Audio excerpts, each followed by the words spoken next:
तुम्ही दिवाळी अंक वाचत असाल, सावधान. तुम्ही जर दररोजचे भविष्य वाचत असाल, सावधान. जर तुम्ही ज्योतिषाकडे आपली पत्रिका दाखवायला जात असाल, सावधान. तुम्ही जर दिवाळीच्या वेळेला लोकांना हॅपी दिवाळीचे मेसेजेस पाठवत असाल, तर हा व्हिडिओ पण आवर्जून नक्की पाठवा. नमस्कार, देवमाचा आरती स्वागत आहे. आज आपल्या बरोबर श्री हेमंत बापट आहेत. हे थोडंसं इंट्रोडक्शन काय दादा वेगळं ठेवलं, कारण सगळेच आपल्या मस्करी करतायत, मग आपण आपली मस्करी का करू नये. तर मेन गोष्ट आता अशी की आपलं काल बोलणं झालं, त्याच्यावरनं मी कपाळाला हात लावला की हे असे नवीन काय कंटेंट स्ट्रॅटेजी चालू झालेली आहे की सगळ्यांना सगळं काही फॉलो करून सोडणार आहे. जरा सांगा त्याच्याबद्दल. श्रीराम, सर्वांना नमस्कार आणि खूप खूप आभार.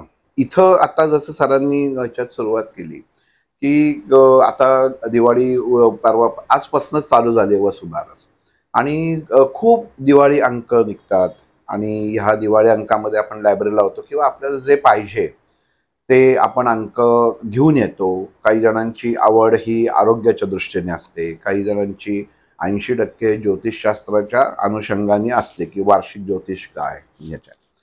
आणि आत्ता एक 2-3 अंक माझ्या नजरेस आत्ता पडले आणि मी म्हटलं की ह्याच्यामध्ये आपण जरा वार्षिक भविष्य काय आहे ते पाहू जरा. आणि एक असं आढळलं की आपण घास असा खाल्ला काय आणि असा खाल्ला काय, असं खाऊन आपल्या जे वाचणार आहेत त्यांना घाबरवून सोडायचं.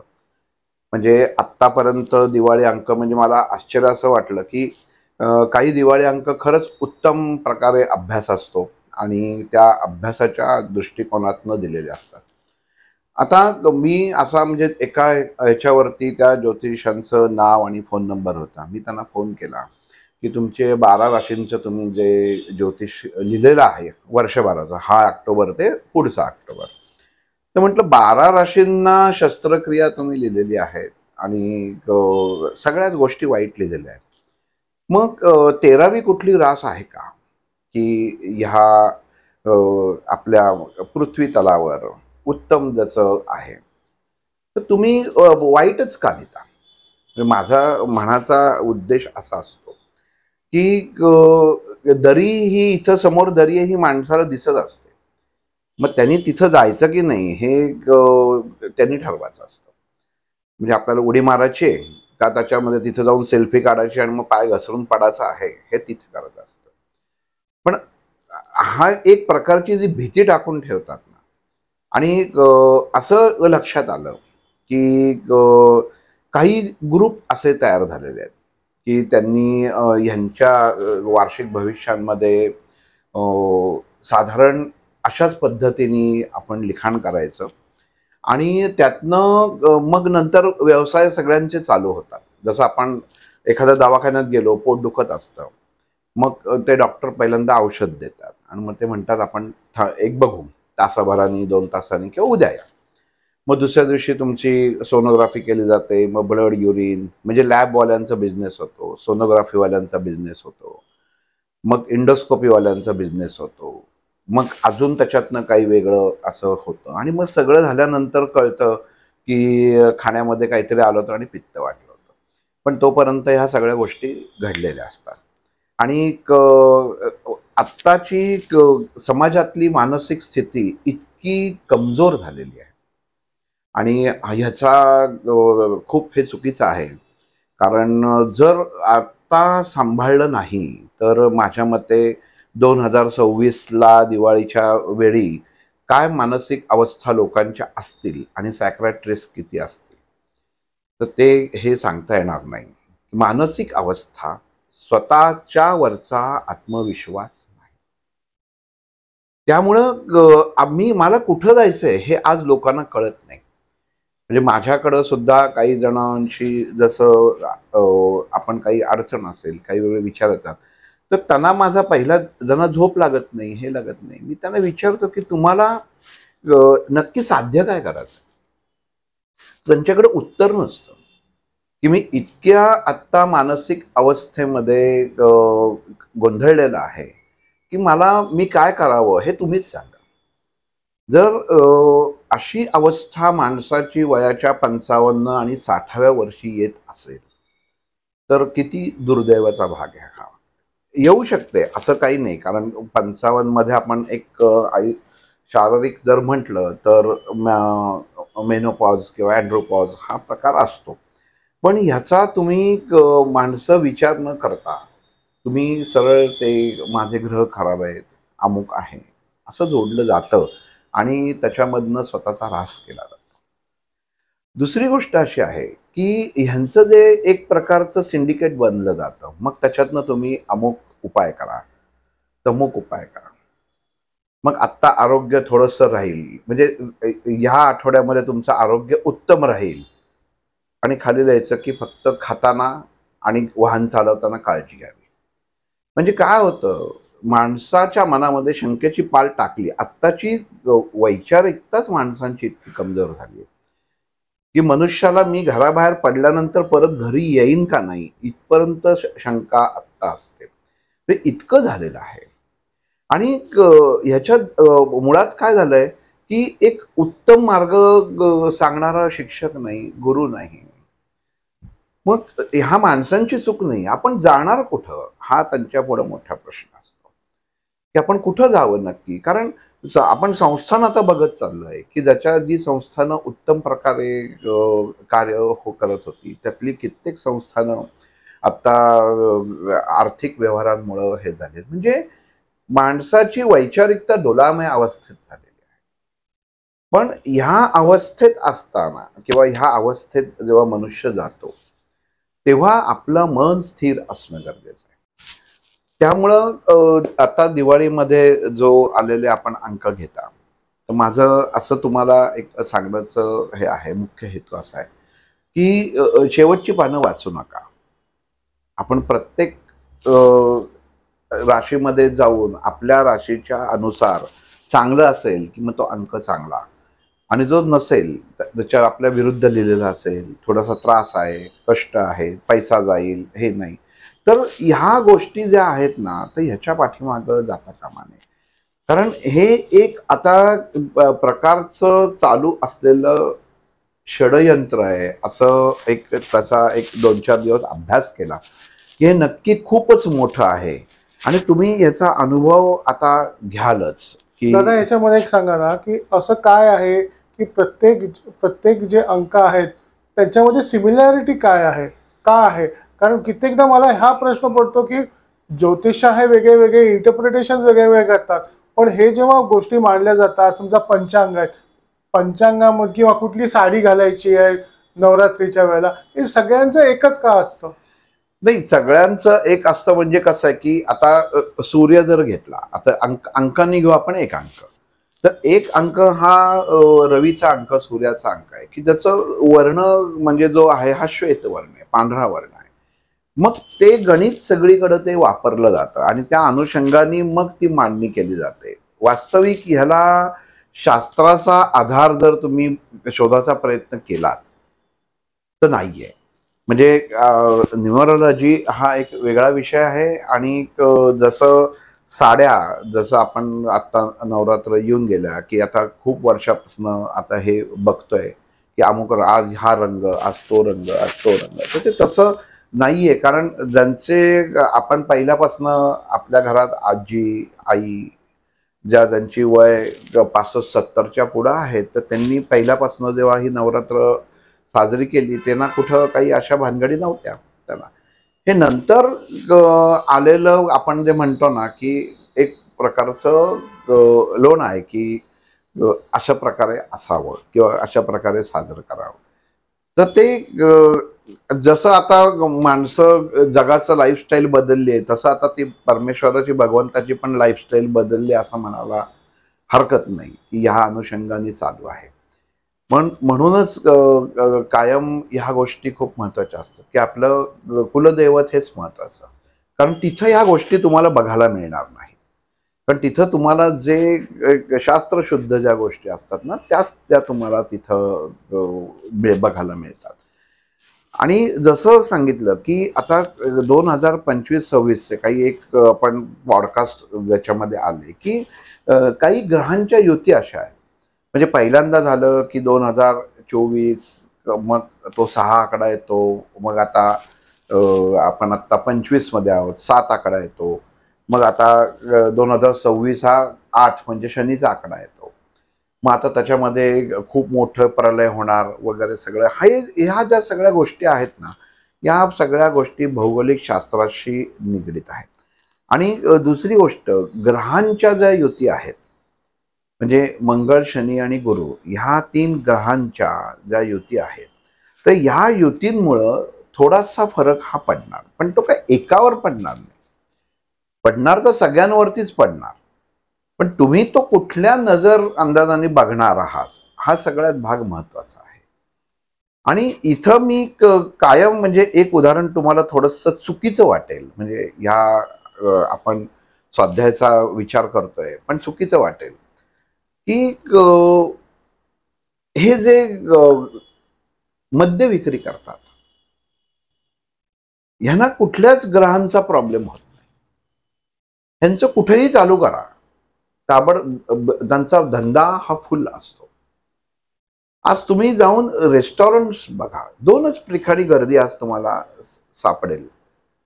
एक, सर्व प्रकारचे बार रेस्टॉरंट आणि सर्व प्रकारची मंदिरं. मंदिरांमध्ये बायका आढळतील आणि इकडं मध्ये पुरुष आढळतील. एक टेन्शनमुळे देवाची चरणांशी असतो आणि एक हा आर्थिक आणि बाकीचं घर कसं चालवायचं विवंचनेमध्ये तिथं असतो. मग ह्याला तुम्ही जर अशा ह्याच्यामध्ये जर ह्या खेळामध्ये अडकलात आणि जर तुम्ही ज्योतिष बघत राहिलात, तर ते चुकीचं त्याच्यात ठरेल. आपण आपलं इतकं प्रगत पंचांग आहे की अजून पुढच्या 10 वर्षामध्ये काय होणार आहे. मग टीव्हीवर पटकन येतं की ते वँग बाबा किंवा कुठले बाबा यांनी केलेली भविष्यवाणी, अमुक हे येईल ते येईल, असं सगळं त्याच्यामध्ये येतं. आणि आपण तिथं ते 3 दिवस ह्या गोष्टी चालतात, म्हणजे ऑनलाईन 3 दिवस 2-3 दिवस ह्या गोष्टी चालतात की मग त्याच्या अनुषंगाने, कारण कल्पना मिळते ना आपल्याला काय करायचं. उद्या मला एखाद्या विषयाची जर नवीन कल्पना मिळाली तर मी त्या विषयावरती बोलणार. तसं तो थोडक्यात प्रकार आहे. पण ह्याच्यामध्ये कुठल्याही परिस्थितीमध्ये घाबरून जाऊ नका. पहिली गोष्ट म्हणजे घाबरून जाऊ नका. 25-26 मध्ये नैसर्गिक आपत्ती निश्चित होईल. आजही होते, या क्षणी होते. त्याच्यासाठी ज्योतिषाची गरज लागणार नाही.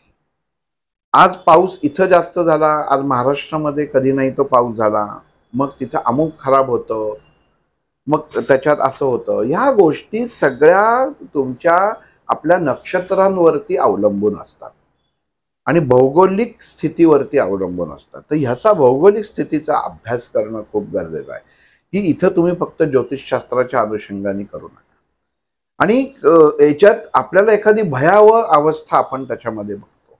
म्हणजे आज लोक, तो अहमदाबादचा झालेला इन्सिडन्स विमानाचा, तो अजूनही इतका लोकांच्या मनात आहे की काल माझा एक मित्र म्हटला, अरे मी गोव्यावरनं वडोदऱ्याला गेलो, ते विमान इतकं हालत होतं की मी ते म्हणजे जसं ते हालायला लागलं, ते लँड होऊन मी बाहेर येईपर्यंत हनुमान चालीसा म्हणत होतो.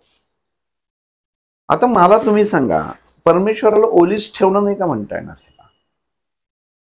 म्हटलं मग नंतर म्हटलं का नाही, ॲटो में बैठने तक नाही कह रहा था. मग परमेश्वराने तुमचं काय फक्त तिथं असं हे घेतलेलं आहे का की तेवढंच तुमची ती रक्षण करायचं? तसं नाहीये. ह्या कुठल्याही तांत्रिक गोष्टी असतात, ह्या आपण एक विचार नीट केला ना तर लक्षात येईल की अडचणी, प्रॉब्लेम्स कुठं नाही आहेत. आणि तसंच 2026 मध्ये प्रत्येक राशीला जे काही थोडेफार प्रॉब्लेम्स आहेत, थोडेफार म्हणतोय, हे दरवर्षीच असतात. ह्या वर्षी आहेत, मग ह्या वर्षी असं घडणार आहे, तसं घडणार नाही. युद्ध तर चालू आहे आता, रशिया आणि युक्रेन युद्ध चालूच आहे. मग युद्धजन्य परिस्थितीत हा उतरतो ते उतरतोय, त्याच्यामध्ये अजून वेगळं काय त्याच्यात सांगणार आहे? युद्ध अजून गैर होईल काय? फक्त अणुबॉम्ब टाकायचा राहिला, इथपर्यंत तर युद्ध झालंय, प्रत्येक जण बघतो. मग तरी ज्योतिष कशाला पाहिजे? आणि साधी तुम्ही विचार करा, आज पृथ्वीवरती बांधकामं आणि हे एवढ्या गोष्टी होत आहेत, शेवटी ते पंचमहाभूत आहे. पंचमहाभूत हे समतोल राखतच. तुम्ही त्याच्यामध्ये जर प्रवेश केला, त्यांच्या एरियामध्ये प्रवेश करणं म्हणजे त्यांचं जी एक प्रकारची रेग आहे, बॉर्डर लाईन आहे, ती जर तुम्ही क्रॉस करून त्यांच्या हद्दीत गेलात तर ते तुम्हाला हलवण्याशिवाय राहणार नाही. म्हणून मग पाऊसही येतो, तुम्हाला भूकंपही होतात, या सर्व गोष्टी होतात. आणि ह्या आत्ताच्या घडलेल्या गोष्टी नाही, ही भौगोलिक अवस्था आहे. त्यामुळे त्याचा आपल्या रोजच्या जीवनावरती काय परिणाम होईल याच्यातनं हे सोडून द्या. एकाने काल सगळी इन्व्हेस्टमेंट काढून घेतली, तो म्हटलं मी सगळी इन्व्हेस्टमेंट काढून घेतली, आता मी पुढच्या वर्षामध्ये सगळं पैसे उडवणार, माझी 7.5 पण आता नाहीतरी तशी चालूच आहे, तर मजा करतो. म्हणजे किती मूर्खपणा आहे हा, सगळा मनाचा कमजोरपणा आहे. आणि एक विचार करा ना, की ही जेवढी आपली तीर्थक्षेत्र आहेत, आपण जिथे दर्शनाला जातो, आपण त्यांच्यावर विश्वास ठेवतो. आज माझ्या घरातलं उत्तम होऊ दे म्हणून आपण शेगावला जाऊन महाराजांच्या चरणी प्रार्थना करतो. त्या महाराजांना सुद्धा आपली काळजी नसेल का? किंवा त्यांना असं वाटत नसेल माझा भक्त याच्यात आहे का? फक्त आपणच त्याच्यात, म्हणजे एक कर्क राशीचा माणूस, कोट्यावधी लोक ह्याच्यात सगळेच हॉस्पिटलाइज होणार, सगळ्यांचीच आरोग्य बिघडणार. म्हणजे आणि तुम्ही हे वाचताना बघा, आई वडिलांच्या तब्येतीकडे लक्ष द्यावे. म्हणजे मुलाचं अस्थिरास मेष लिहिलेलं असतं, आई वडिलांच्या तब्येतीकडे लक्ष द्यावे. मग आई वडिलांची रास उदाहरण सांगते धनु असते.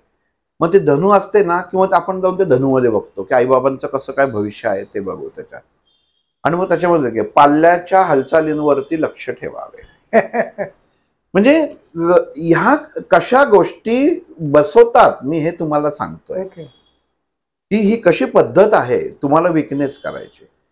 घरातल्या मोठ्या आजारी व्यक्तींचा विचार व्हावा किंवा त्यांच्याकडे लक्ष द्यावे. तब्येत बिघडायची शक्यता आहे. एखादी व्यक्ती जर बेड रिटर्न असेल तर त्याची तब्येत बिघडायची शक्यता आहे, तर दिवाळी अंकात द्यायची गरज नाहीये, त्याची गरजच नाहीये. तुम्ही त्यातनं पॉझिटिव्ह काय तेवढंच घ्या. एकही शब्द पॉझिटिव्ह त्याच्यामध्ये लिहित नाही. आणि हे झालं की गंमत अशी असते, मी या दोन्ही अंकात बघितलं, पहिले काही काही लेख असतात, म्हणजे नक्षत्रावरती लेख असतो, कोणाचा कुठल्या खास विशिष्ट विषयावरती लेख असतो, आणि तिथं मात्र नसतं ह्या राशीला उत्तम हे आहे, यांनी हा मंत्र म्हणला तर ह्याला एवढे पैसे मिळतील. म्हणजे मी त्या संपादकाशी फोन करून म्हटलं, अरे तुझंच मासिक आहे, ज्योतिष तुझा हे सांगतोय, आणि तुझं इथं नक्षत्रावरती लिहिल्यानंतर त्याच्यात सांगतोय की ह्या राशीला हे वर्ष उत्तम जाईल, एवढा मंत्र जप म्हणावा. मग म्हटलं हे घ्यायचं का हे घ्यायचं, कुठलं घ्यायचं? लोकांच्या भावनांशी आपण किती खेळायचं, किती खेळायला पाहिजे. ग्रहांची ही गणित मांडली जातात. ज्योतिषशास्त्रामध्ये गणिताला खूप महत्व आहे, त्याची ॲक्युरसी मांडली जाते. एक छोट्यातली छोटी गोष्ट ही तुमचा की फॅक्टर ठरू शकते. फक्त मला पैसेच कमवायचे या अनुषंगाने जर मी समोरच्या आलेल्या माणसाचं भविष्य बघितलं तर ते माणसाचं भविष्यही बिघडतं आणि तुमचं ज्ञानाला तुम्ही विकले गेलेले आहात असं होतं. ते गरज नाहीये. सुरुवातीच्या काळामध्ये जरा आठवा, जे ज्योतिषी होते त्यांच्याकडे ज्योतिष बघून जायचं. मी सुद्धा लहानपणी मला माझ्या आजोबांबरोबर गेलेलं आठवतंय की ₹1,000 त्यांनी ठेवला होता, ज्योतिषांनी मागितलेले नव्हते. आज ती नाहीये. आधी तुम्ही आज ऑनलाईन ट्रान्सफर करा. आणि ह्यांची पद्धत सांगतो, कारण काय माहिती का, मी हे का तुम्हाला डोळे उघडतोय, कारण ह्याचं एक मेंबर करून घ्यायचं माझ्यापर्यंत पण आलं होतं की मी जर माझी फी 100-200 रुपये ठेवली तर समोरच्या माणसाला ₹100 हे अतिशय छोटी अमाऊंट आहे. आज ₹100 2 वडापाव खाल्लेत तरी तुमचे ₹100 होतात. आणि त्या माणसाच्या मनामध्ये त्याला असं वाटतं की ₹100 मध्ये माझ्या आयुष्याचं गणित सुटणार आहे, आणि तो ₹100 ते ट्रान्सफर करतो. मग समजा मी माझ्या नावाने SMS केला की ₹100 मला ट्रान्सफर करा, तुमच्या प्रश्नाचं उत्तर मी देतो.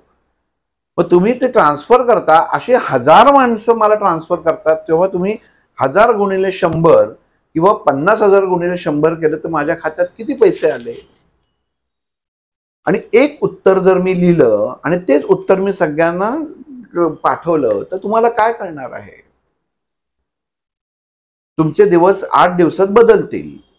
100 मधले 8 दिवस ज्यांचे जे बदलतात ना ते बदलतातच. तुम्हाला ते 100 घालवायची गरज नाहीये. पण ते जे बदलतात ना ते लगेच सांगतात दुसऱ्याला की मी तिथं 100 रुपये दिलं आणि 100 रुपयात माझे दिवस बदलले. म्हणजे हा वृक्ष कसा वाढतो हे तुम्हाला मी सांगतोय. मग त्यांनी मला त्याच्यात सांगितलं की अमुक फक्त तुम्ही ते मंत्रून हे करा, धागा घाला किंवा त्याच्यात करा आणि त्या इथनं घ्या विकत की ते करा. ह्याच्यातनं वाचणं गरजेचं आहे. आणि परत सांगतो, कुलदेवतासारखं पॉवरफुल काहीही नाही. कुलदेवतेचं नामस्मरण रोज करत जा आणि नामस्मरणावरतीच गोंदवलेकर महाराजांनी सांगितलेलं आहे. दादा आपण ते पुढच्या पार्टमध्ये घेऊया. ओके दादा, याच्यामध्ये ना एक प्रश्न, 2-3 प्रश्न तुम्हाला रॅपिड फायर मध्ये टाकतो. एक की कुलदेवतेची उपासना आवश्यक आहे, हो, त्याच्यामुळे आपल्याला गुरु लाभतो, हो. पण गुरूंचं करायचं की कुलदेवताचे नामस्मरण? कुलदेवतेचं नामस्मरण हे करायचं. काही गुरूंनी जर सांगितलं असेल नामस्मरण करायला तर? गुरूंनी सांगितलेलं जे नामस्मरण असतं हे तुमच्या आध्यात्मिक प्रगतीसाठी असतं. आणि कुलदेवतेचं जे आपण नामस्मरण करत असतो हे तुमच्या कुलाचं व्यवस्थित उत्तम व्हावं म्हणून असतं. म्हणजे घरातली स्थिती उत्तम व्हावी म्हणून हे कुलदेवते, कारण आई येते. म्हणजे कुलस्वामी आणि कुलदेवता ही आपले आई वडील आहेत की जे आपल्या कुलाची काळजी घेतात. दादा, याच्यामध्ये आणखीन एक होता की कुलदेवताची करायची, कुलदेवी दोघांची करायची. आणि जर एखाद्याला माहिती नसेल, असं बऱ्याच वेळा होतं की बरेच जण म्हणतात की महालक्ष्मी आमची देवी आहे, आम्हाला माहिती आहे, पण मग खंडोबा आहे का नाही हे आम्हाला माहित नाहीये, कोणी म्हणतं हे. महादेवाची करा. कारण कुलस्वामीनी आणि कुलदेवता, म्हणजे कुलदेवता आणि कुलस्वामी हे शेवटी लक्ष्मी आणि महादेवाचं स्वरूप आहे. ह्या दोन्ही या गोष्टी लक्षात घेणं गरजेचं आहे. म्हणजे ह्याचा संबंध सरळ सरळ भगवान शिवाशी सुद्धा होतो आणि विष्णूशी सुद्धा होतो. त्यामुळं तुम्ही त्यांचं स्मरण करणं गरजेचं आहे. कुलदेवता पहिली आणि मग तुम्ही गुरु हे कधी तुम्हाला असं सांगत नाही की तुम्ही कुलदेवतेचं करू नका, मग ते गुरुच नाही ह्याच्या की. आणि अजून एक इथं मी गोष्ट मुद्दामून नमूद करतो. मध्ये एका स्वामींचा माझं ओळख झाली आणि आत्ताही ते लोकांना त्यांचं पुस्तक वगैरे आत्ता आहे, गुजरात साईडला आहेत. आणि त्यांच्या दर्शनाला मी गेलो होतो. सारसबागेमध्ये त्यांची माझी भेट झाली आणि भेट झाल्यानंतर ते म्हटले आपण चहा घेऊ एकत्र. म्हटलं ठीक आहे. आणि चहा घेतल्यानंतर माझ्या गुरूंनी सांगितलं की इथनं उठून निघून जा, परत यांचं तोंड बघू नकोस. आणि मला कळलं नाही का ते. आता त्यांची सेवा करायला एक स्त्री, त्यांना चहा भरून द्यायला, त्यांच्या चहात न दिल्यानंतर त्यांचं तो कप विसळाला. आणि मग तेव्हा मला आमच्या गुरुने सांगितलं की जो संन्यासी, जो गुरु अशा प्रकारे माझे पाय दाबा, माझे हात दाबा, मला वारं घाला, मला खाणं आणून द्या, मला पाणी आणून द्या, मला चहा आणून द्या, अजून काही करा, ह्या करतो ना गोष्टी, तो गुरु नाही. तो गुरु त्याच्या योग्यतेचा नाही. तो आपल्यासाठी कशासाठी पाहिजे? तुम्ही संन्यास मार्गाला चाललात ना, मग माझ्या समोर एकांनी त्यांना पाणी दिलं तर ते म्हणले नाही, माझं भांड वेगळं आहे, ती देईल. लक्षात घ्या, आपली मराठी भाषा अशी आहे ना, माझं भांड ती देईल. तुम्ही त्या तीला ताई म्हणू शकता, आई म्हणू शकता, माई म्हणू शकता. लोकांच्या लक्षात येत नाही. इतकी अंधश्रद्धा झालेली आहे, लोकांच्या ह्या गोष्टी लक्षात येत नाही. आणि संन्यास याच्यामध्ये आणि गुरुतत्वामध्ये काहीही जे तुम्हाला मागतात ते समजायचं तो नाही. इतका सिंपल मार्ग मला आमच्या डॉक्टरांनी सांगितलेला आहे. जे म्हणतात ना की माझी इथे येऊन ती सेवा कर आणि हे सेवेकरी त्याच्या इथं दिसले चहा पाणी लोणी देताना, थांबायचंच नाही. ते गुरु नाही. त्यांचे बरं नाहीये, तब्येत बरी नाहीये, हातपाय दिलेत किंवा सेवा म्हणून तुम्ही तो केला, तो भाव वेगळा. पण 10 जणांशी बोलतोय आणि इथं सेवेकरीला सेवे ठेवलेत आणि केलेत. मग तुमच्या पंचतत्वावरती तुमचं नियंत्रण नाही. मग तुम्हाला कशाला वारं पाहिजे? लक्षात घ्या, सर्वसामान्य व्यक्ती आणि अधिकारी व्यक्ती याच्यामध्ये हा फरक आहे. सर्वसामान्य व्यक्तीला पंखा लागू शकतो, पण जो अधिकारी व्यक्ती असतो हा ह्या सगळ्याच्या पलीकडे गेलेला असतो. त्याला ह्या गोष्टी लागत नाहीत. पण मग मला एअर कंडिशन रूम हवी, मी एअर कंडिशन मध्ये राहणार, ते नाही. ही काही खुणा मला माझ्या त्यांनी सांगितलेलं की इथं थांबायचं नाही, इथं तुला विचारायचीच गरज नाही, तू वेगळा हो, इथं थांबायचं नाही की ज्यांनी मागतायत किंवा करतायत ते अजिबात नाही. हा एक आपल्याला सगळ्यात मोठा गुरुचा एक हे ठरतो. मग अमुक नैवेद्य दाखवा, मग यांचं ताट वेगळं, तसं हे बघितलंय, यांचं चांदीचं ताट, यांचं अमुक ताट, हे असं नाही चालत. ही सेवा नाही. आणि हे 10 वेळा तुम्हाला सांगायचं कारण असं ना की ह्याच्यात आपण अडकून राहतोय आणि स्वतःला वीक करून राहतोय. ही करू नका. ह्या सगळ्या खुणा आहेत. जिथं दिसलं ना की नाही त्यांचा ग्लास वेगळा आहे, त्यांचा चहा वेगळा आहे, ते बिन साखरेचा घेतात, बाकीच्यांना साखर चालते, थांबायचं नाही तिथं. ती व्यक्ती महाराज नाही. जी व्यक्ती महाराज म्हणून बसते, जी व्यक्ती अधिकारी म्हणून बसते, तिला अन्न वस्त्र निवारामध्ये भेद करता येत नाही. ती करू शकत नाही. तिला मीठ खारट जरी खाल्लं ना तरी तिला ते खारट लागत नाही, आणि मीठ खाल्लं तरी तिला तसं ते लागत नाही.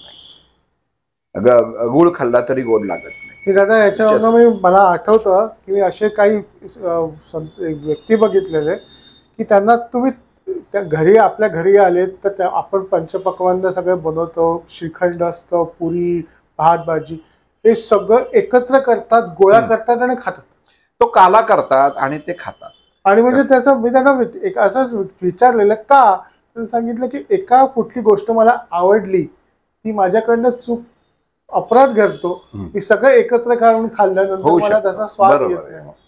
काय असतं, काही त्यांचे नियम आहेत. म्हणजे जसं आता सर म्हणाले, असं धरून चालू का एक जण ह्या सगळ्या पंचपक्वान्नामध्ये एक श्रीखंड आहे, एक भजी आहे आणि एक भाजी आहे.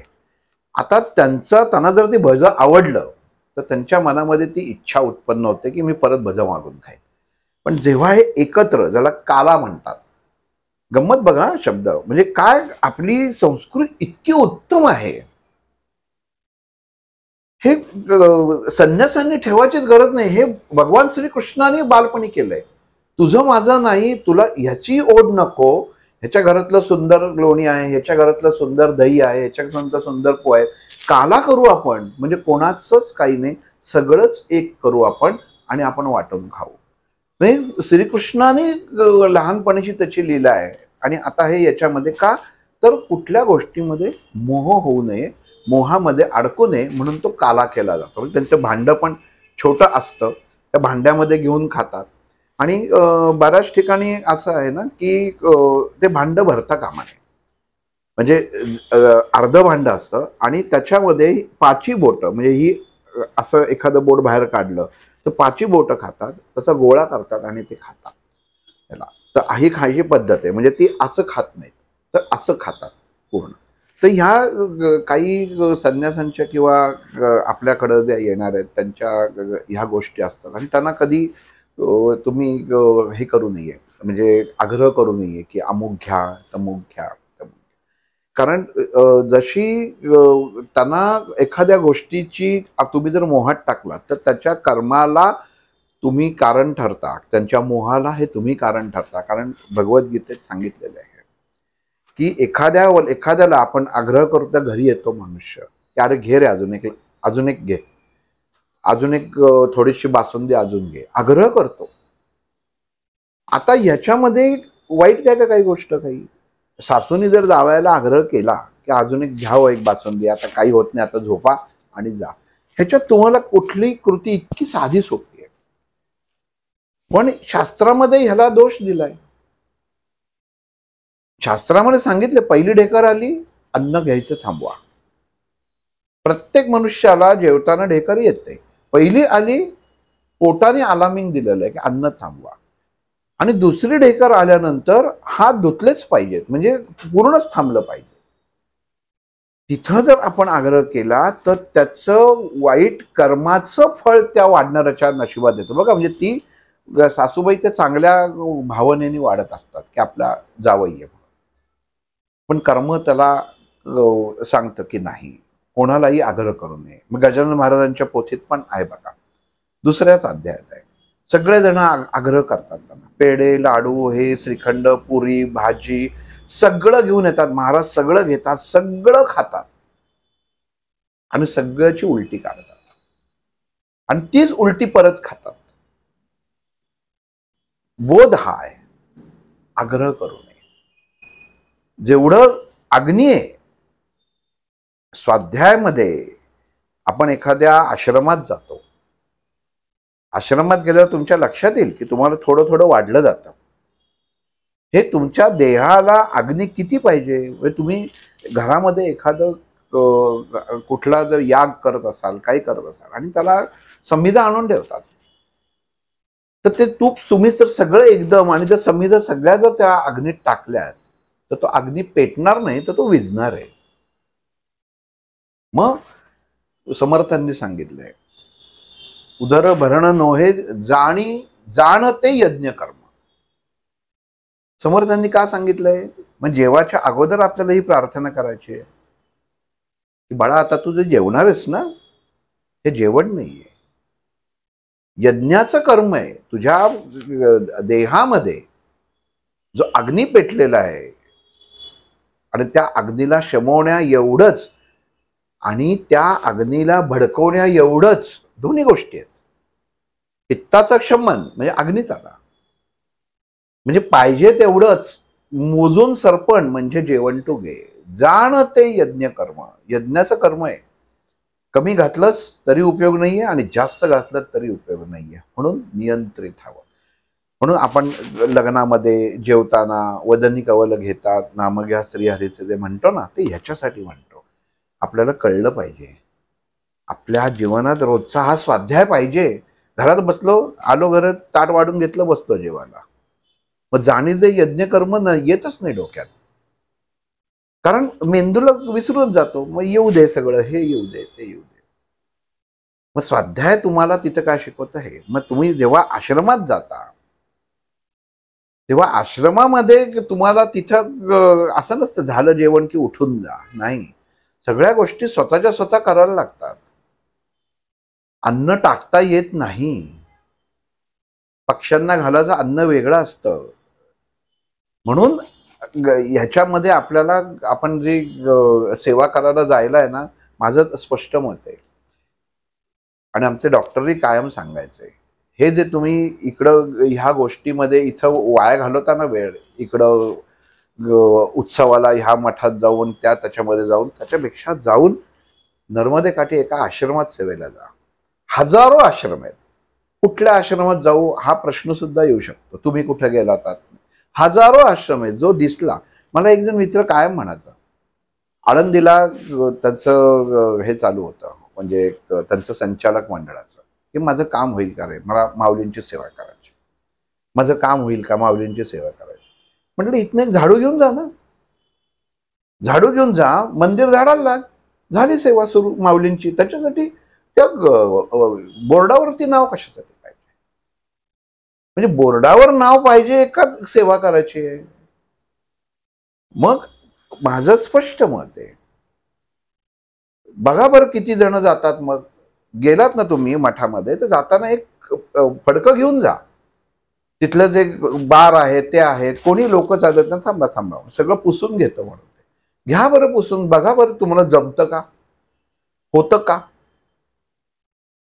मग पायाच्या खाली एखादं पान आलं ना, तर पायाने असं झिडकरून आपण ते बाजूला टाकतो आणि चार चौघं बघत असतील ना, तर चार चौघांनी बघून मी किती मोठं पुण्यकाम केलं म्हणून ते अगदी घेऊन कुठं कचरा कोंडीत टाकतो.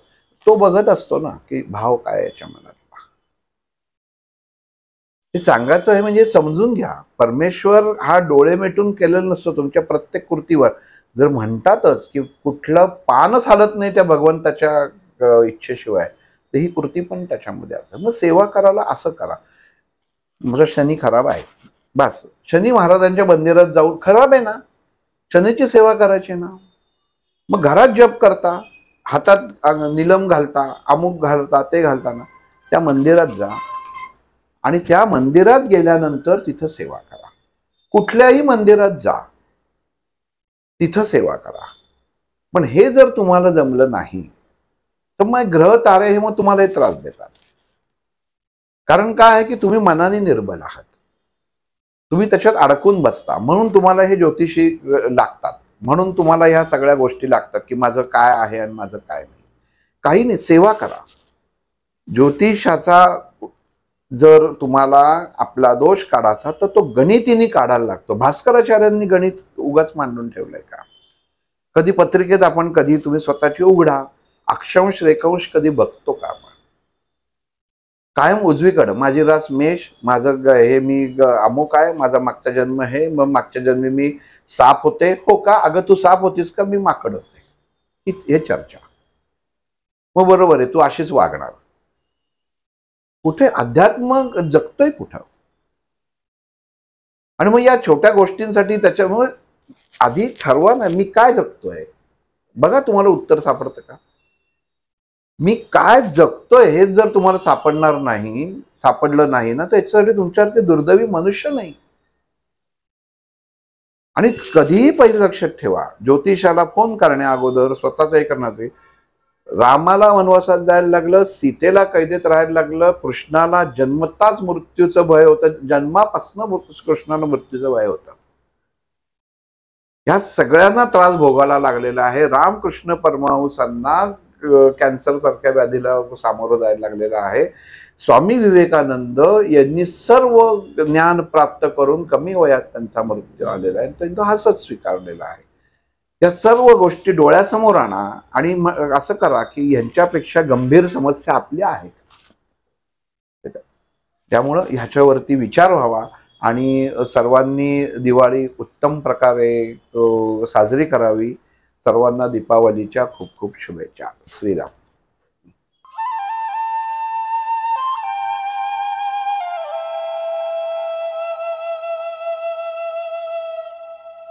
अध्यात्मावर अशीच माहिती मिळवण्यासाठी देव माझा चॅनलला सबस्क्राईब करा